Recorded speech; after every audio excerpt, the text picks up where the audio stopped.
this is how it started, okay?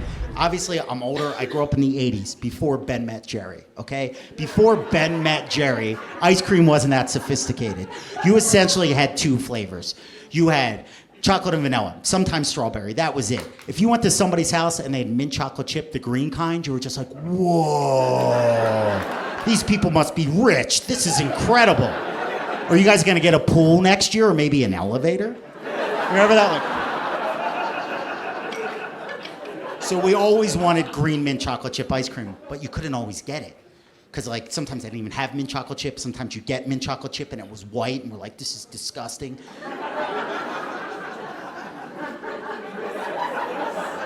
So I remember this one time, it's the middle of the summer, we go to the supermarket, my dad, all of us were like, let's just go for ice cream. Do you feel lucky? My mom's like, all right, I'll take the kids. We're going to the store. We get home. We're gathered around this half gallon of ice cream like it was the briefcase from Pulp Fiction. Like, what's in here? I don't know. And I remember my big brother Chris was using all of his fat kid strength to try to crack it open. He was. It was like because this was not a brick. It was like a tub. It was like, do you ever see the tubs of ice cream like out of a movie? So it was chiseling underneath and pulling at the same time. He like needed a welder mask, like, let's do this. He finally gets it off. We're blinded by green. And it is like a level of joy that our family hadn't seen since Santa Claus made a visit. It was amazing. Like I expected confetti and balloons to drop from the ceiling. And we're like, Panama, like spring break. Everybody's eating ice cream. Everybody's happy. I remember my little brother Mark, he got a second bowl because he was so skinny. He was like, Mom, that's delicious. Can I have another bowl? She was like, sure, Marky. And I'm like, Mom, can I have another bowl? And she was like, you don't need another bowl. And I was like, son of a fish, right? So I needed another bowl of this delicious mint chocolate chip ice cream before it was gone. I couldn't think, because I knew it was a valuable commodity. It wasn't gonna last. Marky already had bowl 2. Chris could eat it, Mom could eat it. But my dad, that's one we really had to watch out for. Anything that was delicious in the house, because he didn't have a bedtime, he would strike in the middle of the night like a thief. I remember thinking we were getting robbed. I'm like, huh? Is that a burglar? And my little brother's like, son of a fish, I think that's Dad. And he'd run downstairs, and you just hear, no! So I'm like, the burglar got Dad. I'm awake, the dog's barking, my big brother's like, what's going on?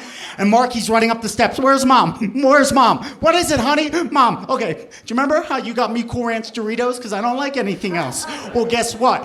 Dad was eating my Cool Ranch Doritos. I was like, but Dad, Mom got me that as a special treat because I don't like anything else. And Mommy just kept on eating my special treat right in front of my eyes. And I even said, Dad, there's a note on the bag. It says, please do not eat Marky's special treat with a smiley face. And then he said, don't worry, buddy, I'll get more. And I know that's a lie because Dad never goes shopping.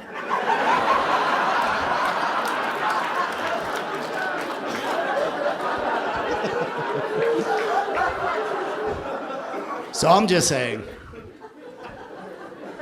I don't want that to happen to the ice cream. Okay? So right before I fell asleep, I came up with this plan. I went, oh, ice cream for breakfast. Yes, I'm a genius. So it's the summertime. I'm normally the last kid awake, but not when I'm a man on a mission. I'm the first kid awake. My mom's shocked. She's like, good morning, sweetheart. I'm like, it is a good morning. How about a little ice cream for breakfast? And she was like, ugh, that's disgusting. I was like, Mom, I'm not asking you to eat it. I'm asking you to scoop it. Do you want to help me out? And I remember she honestly goes, honey, you can't have ice cream for breakfast. I was like, why not? She was like, because you have to start your day with something nutritious. Like, how about a bowl of Apple Jacks? She really said that. Guys, that's bad 80s logic. It's a bowl of sugar either way. Either way, right? Because when you're 6, you want this cereal, but by the time you're 8, you're a connoisseur. What you really want is that sugar milk from the bottom of the bowl. That's Jack Daniels for an 8-year-old. You're doing shots before you get on the school bus. Like, oh, mother effing sugar milk, take away the pain. You'd let it sit there, and it was like liquid peyote. Dead relatives would show up. Is that you, Pop Pop? Amazing.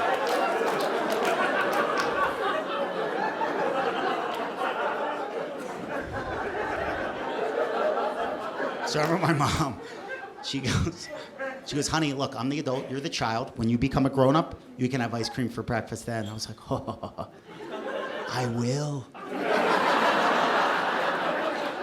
I'll have it every day. So I forgot about it for like 30 years, 35 years. And then my miracle happened, okay? I'm not telling you guys what to believe. I believe in God, okay?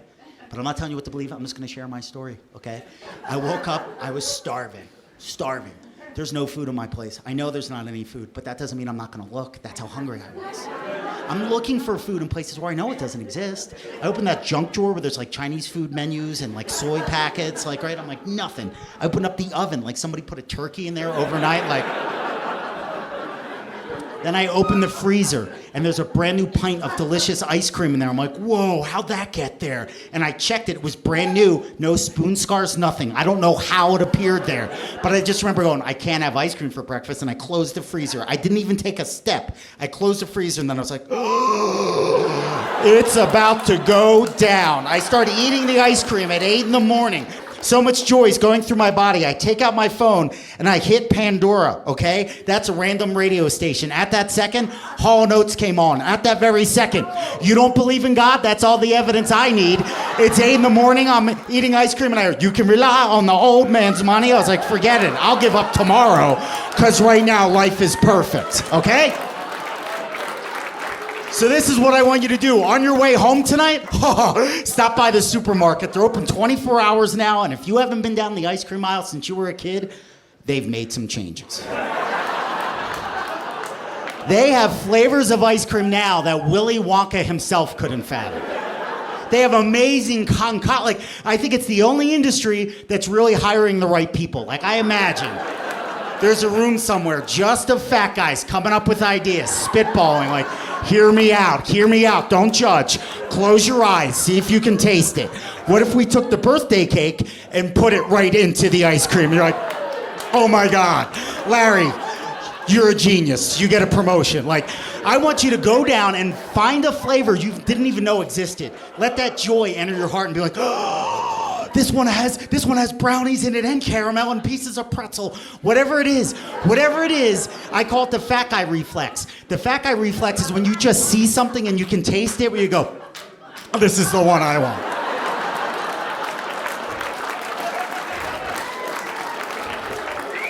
Get the one that you want, and trust me, just buy the little version, buy the little pint, because you're gonna go, well, look, the big one's only $1 more. Don't do that. Do not do that. Because I've been over empty half gallons of ice cream like they were dead bodies. I've done it before, where I'm over an empty half gallon like they were dead bodies. Like, what have I done? I'm a really good person. Nobody can find out. I'll just get rid of the evidence. Trying to put joy into your heart, not shame. So you get the little one. It's kind of like a big scoop if you think about it. Like, you know when you tip the kid and he was like, yeah, I give you a little extra.